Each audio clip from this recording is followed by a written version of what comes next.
being aware of the fact that your subconscious mind is creating these self-sabotaging behaviors is a huge step in creating new thoughts and new behaviors to attract the things in your life that you want.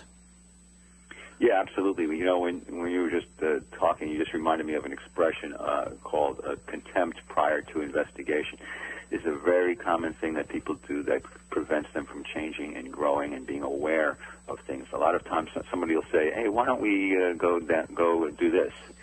And then the person will immediately go, nah, that's not going to be fun. Or why don't we try this in our business plan? No, that's not going to work. They don't know. You don't really know if something's going to work or not until you try to do it. And but so many people with their negative mindset and their self-sabotaging behaviors, they automatically go to this place of contempt prior to investigation, which means they suddenly have a real negative charge on it that stops them in their tracks. And so they don't actually investigate it. They don't do the footwork. They don't do the research. They don't take an action to just kind of test the waters. And so the end result is they have defeated themselves before they've even started.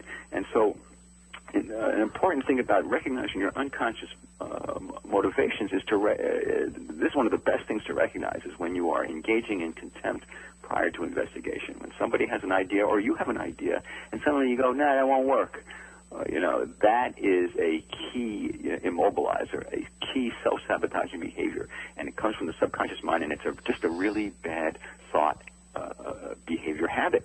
That's the thing is we are stuck in really bad thought, emotion, behavior habits. Our thoughts precede our emotions precede our behaviors, and so we have negative thoughts, we have negative emotions, we have negative behaviors, and so that's the chain of command that we have to disrupt. So it all comes back to recognizing negative thoughts, recognizing a negative behavior like, no, that's not going to work, or that's ridiculous, or somebody else is probably doing it already. All those are negative thoughts that if we can recognize them, bring them to consciousness, then the next time we do it, we can catch ourselves. We can go, oh, yeah, right.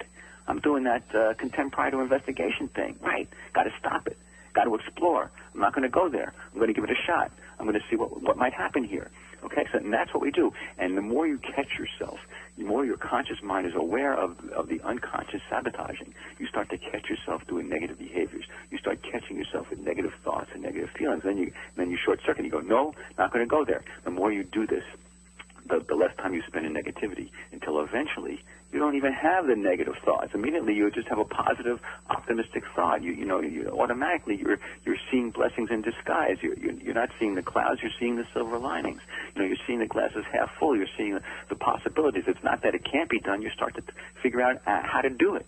So the key is definitely recognize the unconscious thought systems and the unconscious behaviors, and just intervene with your conscious mind. Say, I'm not going to go there, and shift it to a more positive outlook, and then repeat that process, and your world will change as a result.